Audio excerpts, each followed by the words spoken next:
بڑی بات ہے، آپ کی توجہ مجھے چاہیے، توجہ سے میری بات سننے جو میں آپ سے بات کرنے ہیں۔ اللہ جل شانہ نے قرآن مجید فرقان حمید کو ہماری زندگیوں کے لیے ایک بہترین ضابطہ بنایا۔ جب تک مسلمان قرآن مجید فرقان حمید کو تھامے رہے، ہم عروج پاتے گئے، عروج پاتے گئے۔ جس دن سے قرآن مجید فرقان حمید سے ہم لوگوں نے روگردانی کی، قرآن مجید فرقان حمید سے اپنی وابستگی کو ہم نے چھوڑ دیا، اس دن سے ہم تنزلی کے عمیق گڑھے میں گرتے چلے گئے۔ آپ دیکھ سکتے ہیں یہ ہمارے ایمان کی کمزوری ہی تو ہے کہ سویڈن کے اندر قرآن مجید فرقان حمید کو معاذ اللہ ثم معاذ اللہ نظر آتش کیا گیا۔ لیکن آپ بتائیں ہم میں سے علاقے کے کتنے لوگ تھے جو باہر نکلے؟ اگر آج ہمارا کوئی لیڈر ہوتا، اس کو تھوڑی سی کوئی تکلیف پہنچتی تو سارے ہی روڈوں پر ہوتے۔ میں کہتا ہوں رب کعبہ کی قسم، کائنات کے سارے لیڈر جمع ہو جائیں، سارے لیڈر جمع ہو جائیں، بلکہ مثال بنتی ہی نہیں۔ میں اگر کہوں تو مثال بنتی ہی نہیں۔ رب کائنات کا یہ کلام ہے، یہ رب کا کلام ہے، کلام کہ جس کو دیکھنا بھی عبادت، پڑھنا بھی عبادت، سننا بھی عبادت اور چھونا بھی عبادت، یہ وہ کلام ہے۔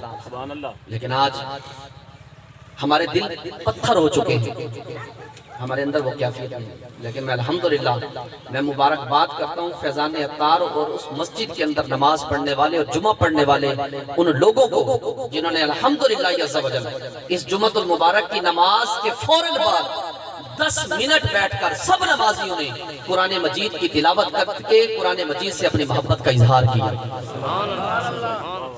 بہت بڑی بات ہونا تو یہ چاہیے تھا کہ سارے نکلتے اپنے گھروں سے قرآن مجید ہاتھوں میں لے کر قرآن کی تلاوت کرتے لوگوں کو بتاتے کہ قرآن سے آج بھی ہماری ویسے ہی محبت۔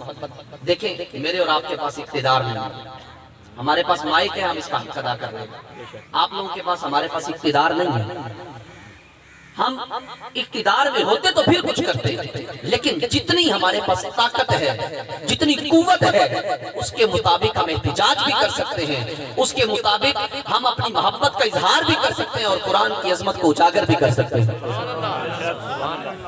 سلیم بھائی ایک شعر پڑھا کرتے ہیں، بڑا پیارا شعر ہے کہ لکھنا نہیں آتا تو میری جان پڑھا کر، ہو جائے گی تیری مشکل آسان پڑھا کر، پڑھنے کو اگر تجھے کچھ نہ ملے تو چہروں پہ لکھے درد کے عنوان پڑھا کر۔ اگلا شعر بڑا قابل غور ہے، کہا لا ریب کوئی شک نہیں، لا ریب تیری روح کو تسکین ملے گی، تو قرب کے لمحات میں قرآن پڑھا کر، آ جائے گا اقبال تجھے جینے کا کرینہ، تو سرور کونین کے فرمان پڑھا کر۔ آج ہماری زندگیاں ان چیزوں سے دور ہوتی چلی گئی، ہم قرآن و حدیث سے بہت دور ہو گئے، ہمیں لوگوں نے قصے کہانیوں کے اندر مختلف چیزوں کے اندر الجھا دیا، ہم ان چیزوں سے دور نکل گئے۔ تبھی آج ہم اس دھانے پر آ کر کھڑے ہیں تباہی کے، جو ہمیں نظر آ رہا ہے۔ کوشش کریں قرآن مجید فرقان حمید سے محبت کریں اور روزانہ کا ایک رکوع تلاوت کرنے کی نیت لے کر جائیں، زیادہ نہ کریں، نیت کریں کہ انشاءاللہ میں روزانہ قرآن مجید کا ایک رکوع تلاوت کیا کروں گا، جو زیادہ کر سکے سبحان اللہ، لیکن کم از کم روزانہ کا ایک رکوع قرآن مجید کا تلاوت کریں۔ فجر کی نماز پڑھیں، پڑھنے کے بعد قرآن مجید کو کھولیں، کھول کر اس کی زیارت کریں، مسکرا کر قرآن مجید کو دیکھیں، پھر اس کی تلاوت کریں۔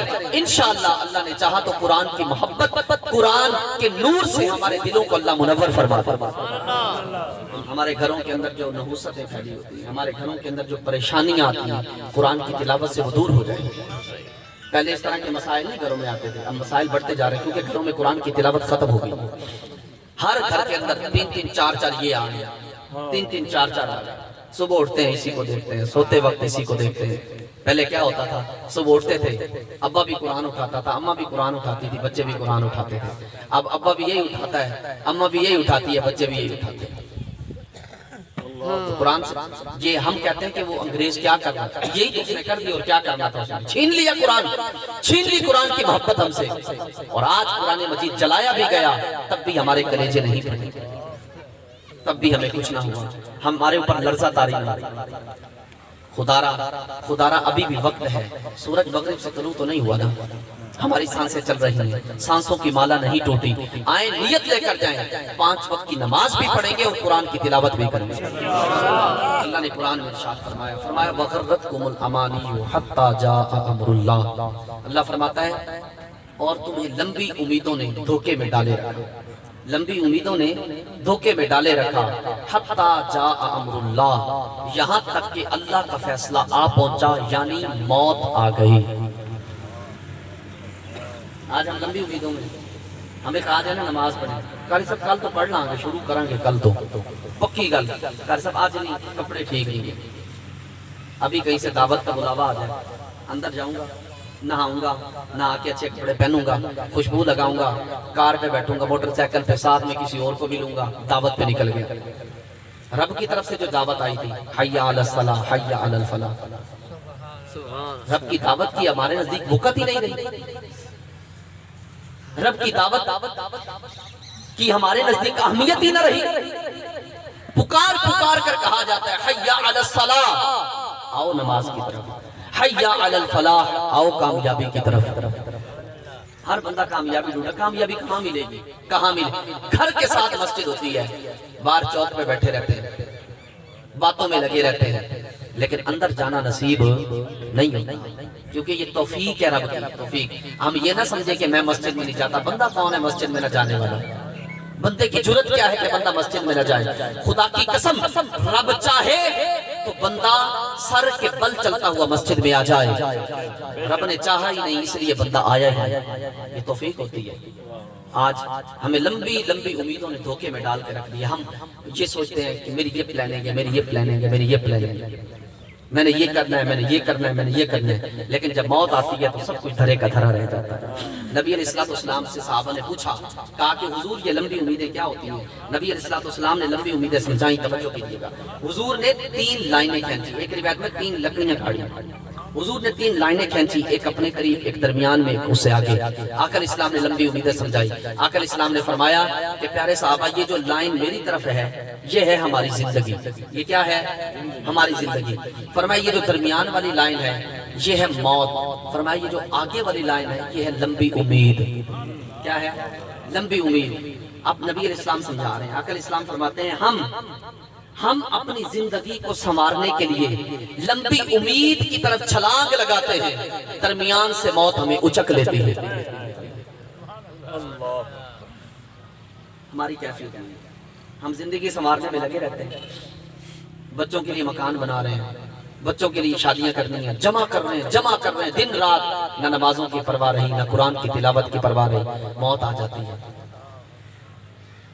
وہ کہتے ہیں نا، کسی نے کہا تھا سیٹھ جی کو فکر تھی، ایک کے 10 کیجئے، موت آ پہنچی، حضرت جان واپس کیجئے، سب کچھ دھرے کا دھرا رہ جاتا ہے۔ آج جتنا بھی آپ کے پاس ہے نا، یہ میرے پاس ہے، ہم سب کے پاس ہے، جتنا کچھ بھی ہے، جتنا کچھ بھی ہے، اگر ابھی ہمیں موت آ جائے، یہاں بیٹھے ہوئے ہمیں موت آ جائے، بتائیں ہمارا رہے گا ہمارا؟ وہ اولاد کون؟ اولاد کی مرضی، ان پیسوں سے مسجد بنائیے، گل چھرے اڑائے، اولاد کی مرضی، ان پیسوں سے دین کا کام کرے یا عیاشیاں کرے، لیکن آپ دیکھیں آپ کے والدین دنیا سے گئے، آپ نے ان کے جانے کے بعد ان کی کمائی کو کہاں لگایا؟ سرکار جب آپ نے مسجدوں پہ نہیں لگایا تو آنے والی آپ کی نسل بھی نہیں لگانے والی۔ اپنے ہاتھوں سے لگا لیں جو لگانا ہے، اپنے ہاتھوں سے جو خرچ کرنا ہے کر لے، آنے والی نسل نہیں کرنے والی،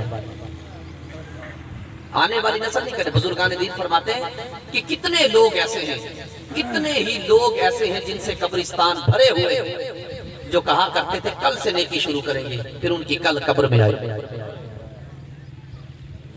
کہ کل سے نیکی شروع کریں گے، نیت بنی ہوتی ہے کل سے نمازیں پڑھنا شروع کریں گے، موت آ جاتی ہے، کل پھر قبر میں ہوتی ہے۔ نہیں، کل سے نہیں، آج سے نہیں، ابھی سے نیکی کرنی، ابھی سے نیکی کرنی، ابھی سے ہم نے اپنے اندر بدلاؤ لانا ہے، ابھی سے اپنے اندر ہم نے تبدیلی لانی ہے۔ یہ کب ہوگا؟ جب ہم ایسی صحبتوں کو اختیار کریں گے۔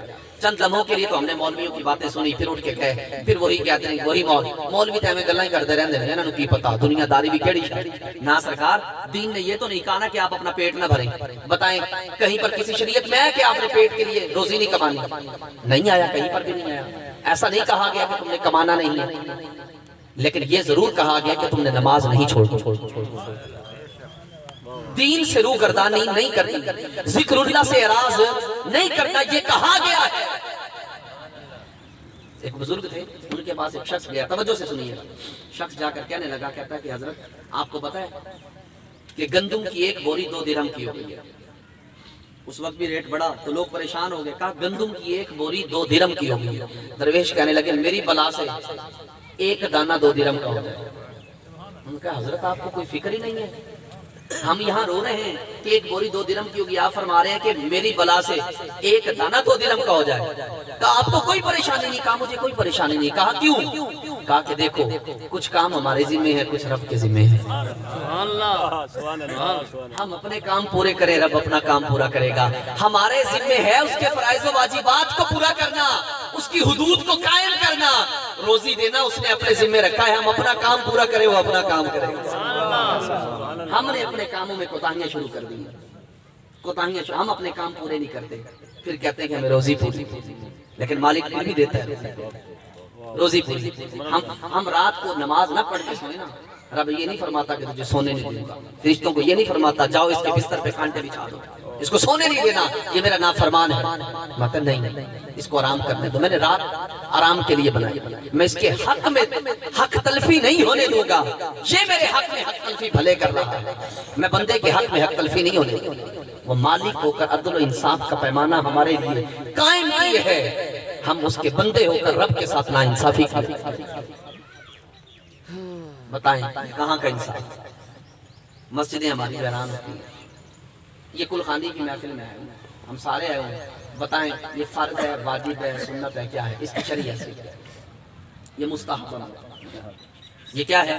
مستحب عمل ہے۔ اصالہ ثواب سنت سے جائز ہے، سنت سے ثابت ہے، لیکن یہ جو ہم جہاں پر اکٹھے ہوئے بیٹھیں گے مستحب عمل ہے، کر لیں گے تو ثواب ہے، نہیں کریں گے ہاں تو گناہ نہیں ہے، لیکن اس کو برا نہ کہا جائے، برا کرنے والے کہنے والے پر پھر گرفت ہوگی، جو اس کو بدعت کہے یا اس طرح کی بات کہے پھر اس پر گرفت ہوگی۔ لیکن اگر کوئی بندہ آ جاتا ہے تو ثواب ہے، نہیں کیا تو گناہ نہیں ہے، اس کو صحیح بھی سمجھے لیکن نہ کرے تو گناہ نہیں ہے۔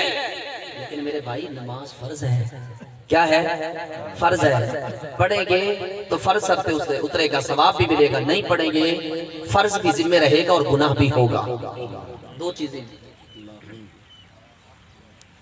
مستحبات کو ہم نے تھام لیا لیکن فرائض و واجبات سے ہم دور ہو گئے۔ اور میرے بھائی مہربانی کریں، فرائض و واجبات کو تھامیں، ان سے محبت کریں، مسجدوں کو آباد کریں۔ نبی علیہ السلام نے ارشاد فرمایا تھا، آقا علیہ السلام فرماتے ہیں اغتنم خمسا قبل خمس، آقا علیہ السلام نے فرمایا 5 چیزوں کو 5 چیزوں سے پہلے غنیمت جانا۔ پہلی چیز نبی علیہ السلام نے فرمایا، آقا علیہ السلام فرماتے ہیں شبابک قبل حرمک، حضور فرماتے ہیں کہ اپنی جوانی کو اپنے بڑھاپے سے پہلے غنیمت جانا، اپنے بڑھاپے کو، اپنی جوانی کو اپنے بڑھاپے سے پہلے غنیمت جانا۔ جو بوڑھے ہو چکے ہیں نا، بزرگ بیٹھے ہیں، کبھی ان سے پوچھئے گا حضرت بتائیں جوانی کتنی دیوانی ہوتی ہے، آپ کو بتائیں۔ ایک بزرگ تھے، بڑھاپے کی وجہ سے ان کی کمر جھک گئی تھی، کمر جھک گئی تھی، وہ جھکی ہوئی کمر کے ساتھ گلی میں چل رہے تھے تو کسی نے آواز دے کر، جوان نے آواز دے کر طنز کرتے ہوئے کہا بابا جی خیر ہے، اس عمر میں گلی میں نیچے جھک کے کیا ڈھونڈ رہے ہو؟ طنز کرتے ہوئے جوان نے کہا بابا جی خیر ہے، اس عمر میں زمین پر جھک کر کیا ڈھونڈ رہے ہو؟ بابا جی نے بڑا پیارا جواب دیا، کہا کہ بیٹا جوانی ڈھونڈ رہا ہوں، جوانی ڈھونڈ رہا ہوں، لیکن مجھے یقین ہے کہ جوانی نہیں ملے گی، تو جوانی کی قدر کر، کل تو بھی ایسے ڈھونڈے گا جوانی تجھے بھی نہیں ملے گی۔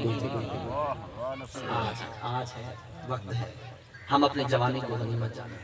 آج نوجوان کہتے ہیں نا جوانی دیوانی، تو میرے بھائی جس طرح جوانی دیوانی، ایسے ہی اس کو جہاں دیوانہ کریں گے وہیں دیوانی ہوگی، اس کو رقص و سرور کی محفلوں میں دیوانہ کریں گے وہاں بھی دیوانی ہے، اس کو مصلی پہ لا کے دیوانہ کر دے وہاں بھی دیوانی ہے، سبحان اللہ، وہاں بھی دیوانی ہے۔ جہاں اس کو دیوانہ کرنا چاہیں آپ کرتے ہیں، آپ کی مرضی، آپ کو رب نے اختیار دیا، آپ کو باندھ کے نہیں رکھا، اختیار دیا ہے آپ کو، آپ جس راستے سے مرضی چل پڑے، عقل دی ہے، عقل دی ہے، پتہ کتنی عقل دی ہے؟ ہم لقمہ بناتے ہیں نا، لقمہ یہاں لے کر آتے ہیں نا، کبھی ناک میں گئے سیدھا منہ میں ڈالتے ہیں، کبھی گیا ناک میں، اوہ یار مجھے پتہ نہیں تھا ناک میں چلا گیا، نہیں جاتا، سیدھا منہ میں جاتا ہے، اتنا اختیار ہے، اتنی عقل ہے۔ جب اتنی عقل ہے کہ لقمہ بنا کے منہ میں ہی ڈالنا ہے تو کیا ہمیں اتنی سمجھ نہیں ہے کہ جنت بھی رب نے بنائی ہے، دوزخ بھی بنائی ہے۔ جنت ان کے لیے بنائی ہے جو اس کے فرما بردار ہوں گے، دوزخ ان کے لیے بنائی ہے جو گناہگار ہوں گے۔ کیا ہم نے کبھی سوچا؟ کیا ہم کبھی اس چیز کی طرف آئے؟ نبی علیہ السلام نے فرمایا اپنی جوانی کو اپنے بڑھاپے سے پہلے غنیمت جانو۔ آج اللہ نے جوانی عطا فرمائی ہے، ہم اس کو غنیمت جانیں اس سے پہلے کہ بڑھاپا آ جائے، ہڈیاں کمزور ہو جائیں اور کھڑے ہونے کی سکت نہ رہے، اور پھر وہ رکوع کے مزے بھی نہ رہیں، پھر وہ سجدے کے مزے۔ دیکھیں کتنے بزرگ ہیں، اپنے آس پاس میں دیکھا کریں، جو کھڑے ہو کے نماز بھی نہیں پڑھ سکتے، اب سجدہ بھی نہیں کر سکتے، روتے ہیں، کہتے ہیں کہ کاش اللہ ہمیں ایک بار وہ سکت عطا فرما دے، ایک بار وہ طاقت واپس دے دے کہ ہم جیسے پہلے رکوع کرتے تھے ویسے رکوع کریں گے، جیسے پہلے سجدے کرتے تھے ویسے سجدے کریں گے۔ لیکن ہم ان چیزوں سے دور چلے گئے، ہم نے بھلا دیا، لمبی امیدوں نے ہماری آنکھوں پہ ایسے پردے ڈالے، ایسے پردے کمانے پہ لگے، آج کمانا ہے، کل کمانا ہے، پرسوں کمانا ہے، اکٹھی کرنی ہے، یہ بنانا ہے، وہ بنانا ہے۔ نبی علیہ السلام نے بڑی پیاری بات ارشاد، حضور فرماتے ہیں کہ اب اگر ابن آدم کے پاس سونے کی ایک وادی ہو نا تو وہ کہے گا ایک اور بھی ہو، لیکن آخر میں جو بات ارشاد فرمائی، نبی علیہ السلام نے فرمایا اے ابن آدم تیرے پیٹ کو قبر کی مٹی ہی بھرے گی۔ ابن آدم کا پیٹ نہیں بھرنے والا، جتنا مل جائے، حل من مزید کے چکر میں کچھ اور ہے، اس کے چکر میں رہتے ہیں۔ اور نہ بھائی خدا کے بندو، جتنا دنیا میں رہنا اتنا دنیا کے لیے، جتنا آخرت میں رہنا اتنا آخرت کے لیے۔ آج ہمارے پاس جوانی ہے، آج سانسیں ہیں، آئیں نیت کریں کہ انشاءاللہ جو جوان بیٹھے ہیں اپنی جوانی کی قدر کر کے اس کو مصلے پہ لا کھڑا کریں، اور جو بزرگ بیٹھے ہیں، جو بزرگ بیٹھے ہیں یہ بھی کوشش کریں۔ ابھی وقت گیا نہیں ہے، ابھی وقت گیا نہیں ہے، ابھی وقت ہے، ابھی بھی ہم مسجد میں آ جائیں، ابھی بھی عبادات کے اندر لگ جائیں، اپنے رب کو راضی کر لیں۔ وہ بڑا کریم ہے، وہ تو خود فرماتا ہے یا ایھا الانسان ما غرک بربک الکریم، اے انسان تجھے اپنے کریم رب سے کس چیز نے دھوکے میں ڈالے ہو؟ تیرا رب تو بڑا کریم ہے، تو آ تو صحیح، اس یہاں سے کنارہ کبھی ہم نے نہ کیا، پر تو نے دل آزردہ ہمارا نہ، ہم نے تو کی جہنم میں جانے کی بہت تجویز، مولا تیری رحمت نے یہ گوارا نہ، خطائیں دیکھتا بھی ہے عطائیں کم نہیں کرتا، سمجھ میں نہیں آتی وہ اتنا مہربان اس کی عطائیں، یہ محبوب کا صدقہ وہ عطا کرتا جا، وہ ہماری خطاؤں پر اگر پکڑ کرنی شروع کر دے۔ وہ کسی نے کہا تھا نا عدل کرے تھے تھر تھر کمبڑ اچیاں شانہ والے، جی ہاں جب وہ پکڑنے پہ آتا ہے تو پھر زاہدوں کو بھی پکڑ لیتا ہے، عابدوں کو بھی پکڑ لیتا ہے، عالموں کو بھی پکڑ لیتا ہے، جب وہ پکڑنے پہ آتا ہے۔ عدل کرے تھے تھر تھر کمبڑ اچیاں شانہ والے، فضل کرے تھے بخشے جامن میں بھوکا لے، اس کا فضل مانگا کریں، اس سے فضل، اس کا کرم مانگا کریں، اس کے کرم کی بھیک مانگی کریں۔ کبھی کچھ کر کے نہ اترایا نہ کریں، یہ نہ کہیں کہ جناب میں نے یہ کر لیا تو میں نے اتنا کچھ تو میں نے کر لیا، ایک مسجد بھی بنا ڈالی، ایک مدرسہ بھی، میں تو جناب پکا کنفرم جنتی ہو گیا۔ کہا تھا نا پڑھنے ہوتے مان کرینا نہ آکی میں پڑھیا، اور رب جابر تے کہا عرص داوے متا لوڑ دے بھی دودھ کڑیا۔ وہ بڑا بے نیاز ہے، وہ بے نیاز ہے، اس کو وہ نیاز مند نہیں ہے، ہم نیاز مند ہیں، اس کو ہماری عبادتوں کی لوڑ نہیں ہے۔ یہ جو عبادتیں ہم کرتے ہیں یہ ہمارے اپنے بھلے کے، ہمارے بھلے کے۔ دوسری چیز نبی علیہ السلام نے آقا علیہ السلام نے ارشاد فرمایا خنا آقا قبل فقری کا، آقا علیہ السلام فرماتے ہیں کہ اپنی مالداری کو اپنی محتاجی سے پہلے غنیمت جانو۔ آج اللہ نے مالداری عطا فرمائی، 4 پیسے آ گئے، اس کو نشے کے اندر نہ اڑائیں، اس کو رقص و سرور کی محفلوں میں نہ اڑائیں۔ خدا کی قسم مسجد اور مدرسے میں دینے کی باری آئے نا، ہم پھٹا ہوا نوٹ نکالتے ہیں پرانا، میں نے کئی مرتبہ دیکھے نوٹ آتے ہیں، مجھے بھی مسجد والے دیتے ہیں تو اندر پھٹے پرانے ہوتے ہیں نا، قاری صاحب پھٹے پرانے نوٹ ہوتے ہیں، ہم دیکھتے ہیں بڑے حیران ہوتے ہیں کہ یار رب کے ساتھ بھی دھوکا۔ چلو ہم اس نے ظن رکھ لیتے ہیں یار ہو سکتا ہے بندے نے جلدی سے جیب میں نکال کے ڈالا، بھول گیا ہو بیچارہ، لیکن رقص و سرور کی محفلوں میں تو نہیں بھولتے، بینک سے نئے نوٹ کی گٹھیاں نکالوا کر جاتے ہیں، کنجریوں پہ اڑاتے ہیں، مراسیوں پہ اڑاتے ہیں، وہاں تو نہیں بھولتے، بھولتے ہی رب کے گھر میں۔ سوال تو بنتا ہے نا، رقص و سرور کی کتنی محفلوں پہ۔ اب میں یہ نہیں کہتا کہ پیسہ کہاں کا تھا اور کہاں گیا، میں یہ نہیں کہتا کہ آپ کی کمائی کیسی تھی، ہماری کمائی کیسی تھی، کدھر گئی، لیکن ایک سوال ہے جو آپ پر چھوڑ کے جا رہا ہوں، یہ سوال ذہن میں رکھنا ہے کہ رقص و سرور کی محفلوں میں کنجروں اور مراسیوں پر اڑانے کے لیے تو لاکھ روپے ہیں، امام مسجد کو دینے کے لیے 10,000 تنخواہ نہیں چاہتے. ایک ایک بندہ مراسی پر کھڑے ہو کے ہزاروں روپے لٹا کے آ جاتا ہے. ایک ایک بندہ, صرف ایک ایک بندہ. امام مسجد کو دینے کی تنخواہ کی پورا محلہ مل کے 10,000 نہیں جمع کرتا. کتوں گھنا ہو سیدہ 1000 روپے, ایڈی تنخواہ نہیں صحیح کو تھوڑی گئی. کمال ہو, اپنے گھر میں 10 بچے کماتے ہیں, 50 ہزار روپے تنخواہ لے کر آتے ہیں, پھر بھی ابا جی کہہ رہے تھے پتر تھوڑی ہے, بہت محنت کرو, تھوڑی ہے پتے. مولوی کو 10,000 روپے اتنے سارے تو دیتے ہیں مولوی کو. ہاں مولوی کو انسان ہے, اس کے لیے تو گھر جاتا ہے, منو سلوایا پڑا ہوتا ہے, وہ وہاں سے کھاتا ہے. اور مولوی کو تو چھٹی کی بھی ضرورت نہیں ہوتی, کیونکہ وہ انسان ہے ہی نہیں, اس کو کوئی کام ہے نہیں, اس کا خاندان ہی نہیں ہے, وہ تو فرشتہ ہے. معاذ اللہ, اس کو کس چیز کی ضرورت؟ مولوی کو نہ چھٹی کی ضرورت, مولوی کے نہ خاندان. مراسیوں کو تو سب کچھ ہوتا ہے, اسی لیے لوٹا کے آ جاتے ہیں, ان کے تو بڑے خرچے ہوتے ہیں. اور مہربانی کیا کرو میرے بھائیوں, خدا کے بندوں کی نصیحت والی اب باتیں عرض کر رہا ہوں, آپ میرے علاقے والے, ہم کوشش کریں کہ دین کو سپورٹ کریں, دین کو, دین داروں کو سپورٹ کریں, کہ کل کو ہمارے دین کو ترویج ملے گی. نبی اسلام نے فرمایا کہ غنا آقا قبل فقری کا. آقا اسلام فرماتے ہیں اپنی مالداری کو اپنی محتاجی سے پہلے غنیمت جانو. جو مالک دینے پر قادر ہے وہ لینے پر بھی قادر ہے. آج اس نے لاکھوں پتی کر دیا, کروڑوں پتی کر دیا, اگر وہ چاہے گا تو روڈ پہ بھی آ جائے. دیکھا نہیں تھا سیلاب آیا, کتنے کروڑوں پتی لوگ کیمپوں میں بیٹھ رہے ہیں, ابھی تک وہ اپنے گھر نہیں بنا سکے, مال بہ گیا, سب کچھ بہ گیا. ترکی کتنا اسٹیبل ہو چکا تھا, کتنے مالدار تھے ترکی کے لوگ, زلزلہ آیا, سب کچھ ملیا میٹ ہو گیا, سب کچھ گر گیا. بڑے بڑے مالدار روڈوں پر بیٹھے بیچارے, وہ جو لوگوں کو تقسیم کرنے والے تھے آج مانگ رہے ہیں, بھکاری بن رہے. پھر بھی ہماری آنکھیں نہیں کھل رہی کہ وہ رب کیسی تقسیم کرتا ہے. میں آخری بات عرض کر کے اجازت چاہتا ہوں, یہ باتیں مکمل نہیں ہو پائیں گی, میں آخری بات عرض کرتا ہوں. ایک بادشاہ تھا, اس کے دربار میں ایک لونڈی تھی. وہ بادشاہ کی کمرے خاص کی صفائی کیا کرتی تھی. ایک دن وہ کمرے خاص کی صفائی کرنے کے لیے جیسے گھر گئی, اندر گئی, تو مخمل کا نرم نازک کا بستر تھا, اس کو صفا کر رہی تھی. جیسے اوپر ہاتھ پھرا نا تو بڑی خوش ہوئی, کہا کہ کتنا نرم بستر ہے, سارے دن کی تھکی ہوں, بادشاہ کو تو ابھی بڑا وقت لگے گا, تھوڑی دیر سو نہ جاؤں, تھوڑی دیر آرام کر لیتی ہوں, میں بھی تو سو کے دیکھوں مخمل کے بستروں میں کتنی سکون کی نیند آتی ہے. کہ بادشاہ کو بھی بہت دیر لگے گی, تھوڑی دیر سو لیتی ہوں, پھر اٹھ کے چلی جاؤں. وہ لیٹ گئی, سارے دن کی تھکی تھی, جیسے ہی لیٹی نہ تو آنکھ لگ گئی, سو ہی رہی. بادشاہ آ گیا.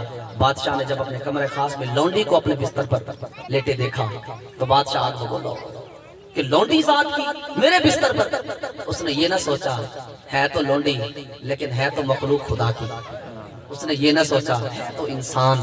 اس نے یہ نہ سوچا, آج ہم بھی تو یہی کرتے ہیں نا نوکروں کے ساتھ, تیری جرت کیسے ہوئی میری کرسی پہ آ کے بیٹھا, تو ہمارا رکھیل ہے, تیرا 1,00,000 روپے بھر کے لائے تھے, تانے مارتے ہیں, تانے مارتے ہیں. تیرا 2,00,000 روپے بھر کے لایا تھا میں یہاں, تیری جرت, تو یہاں پر بیٹھے, تجھے پتہ نہیں ہے یہ چودھری صاحب, خان صاحب, ملک صاحب, فلاں صاحب کے بیٹھنے کی جگہ ہے, تیری جگہ ہی نہیں ہے یہ. لیکن یاد رکھنا, ان بطش ربک لشدید, تیرے رب کی پکڑ بڑی سخت ہے. جب اس نے پکڑنا ہے پھر وہ بھی کہے گا کہ میں قہار ہوں, آپ پچھاڑ کے پھر کچھ بھی پلے نہیں. تو آپے سے باہر ہو گیا بادشاہ, باہر آیا, دربار لگا کر فوراً اس نے اپنے سپاہیوں کو بھیجا, کہا کہ جاؤ اس لونڈی کو اٹھا کر. لونڈی کو اٹھا کر دربار میں پیش کیا گیا. جلاد سے کہا کہ جلاد اسے الٹا لٹکاؤ. جلاد نے الٹا لٹکایا اور جلاد سے کہا جلاد اسے کوڑے مارو. جلاد نے کوڑے مارنے شروع کیے. بادشاہ کی نظر جب لونڈی کے چہرے پر پڑی نا تو لونڈی ہنستی بھی تھی اور روتی بھی تھی. بادشاہ نے جلاد سے کہا رک جا, اور لونڈی سے پوچھا, کہا کہ لونڈی تیرے رونے کی وجہ تو سمجھ میں آتی ہے لیکن ہنستی کیوں ہے, یہ تو بتا. اس نے کہا بادشاہ روتی تو اس لیے ہوں, جب کوڑا لگتا ہے نا تو کلیجہ منہ کو آتا ہے, جہاں لبوں تک آتا ہے, اتنا سخت ہے. کہا کہ ہنستی اس لیے ہوں, یہ سوچ کے ہنس رہی ہوں کہ میں چند لمحوں کے لیے اس بستر پہ سوئی ہوں اور اتنا حساب چکا رہی ہوں, جو روزانہ سوتا ہے وہ کتنا حساب. غنا کا قبل فقری کا، کبھی اپنی مالداری کو محتاجی سے پہلے غنیمت سمجھ لو اس کو، کبھی اس پہ فخر نہ کرنا، اترانا نہیں کہ میں بڑی گاڑی میں بیٹھ گیا ہوں، میرے پاس لیموزین آ گئی ہے، میرے پاس سپورٹج گاڑیاں آ گئی ہیں، میں لگژری گاڑیوں میں بیٹھتا ہوں، میں لگژری مکانات میں رہتا ہوں، کبھی نہ اترانا، یہ مخلوق خدا کی ہے۔ یاد رکھنا جس دن اس مخلوق کی آہ لگی نا، جس دن اس مخلوق کا ٹوٹا ہوا دل رب سے جڑا، رب سے آہ کر دی، تو سب کچھ رب منٹوں میں ختم کر دے گا۔ اقبال نے کہا تھا نا، تو بچا بچا کے نہ رکھ سے، تیرا آئینہ ہے وہ آئینہ کہ شکستہ ہو تو عظیم تر ہے نگاہ آئینہ ساز میں۔ کہا کہ جب یہ دل ٹوٹ جائے تو بارگاہ خداوندی میں بڑا عظیم۔ اللہ پاک ہم سب کو ان باتوں پر عمل پیرا ہونے کی توفیق عطا فرمائے۔ آئیں نیت لیں، آپ سارے نیت لے کر جائیں، آج اس اجتماع سے نیت لے کر جائیں، نیت لے کر جائیں کہ انشاءاللہ عز و جل ہم 5 وقت کی نماز بھی پڑھا کریں گے، قرآن کی تلاوت بھی کریں گے۔ میں اپنے بیان کو مجھے آدھا گھنٹہ دیا تھا ہمارے سامنے، لیکن میں پہلے ختم کر رہا ہوں کیونکہ ان کے مہمان بھی آئے، انہوں نے مجھے بعد میں پتہ چلا کہ انہوں نے بیان کرنا ہے۔ تو آپ آج کس اجتماع سے نیت لے کر جائیں، نیت کریں کہ انشاءاللہ 5 وقت کی نماز بھی پڑھیں گے، قرآن کی تلاوت بھی کیا کریں گے انشاءاللہ۔ اللہ پاک ہم سب کو عمل کی توفیق عطا فرمائے۔ انداز بیان اگرچہ شوق نہیں، شاید کہ اتر جائے تمہارے دل میں یہ میری بات، وما علیہ الا البلاغ۔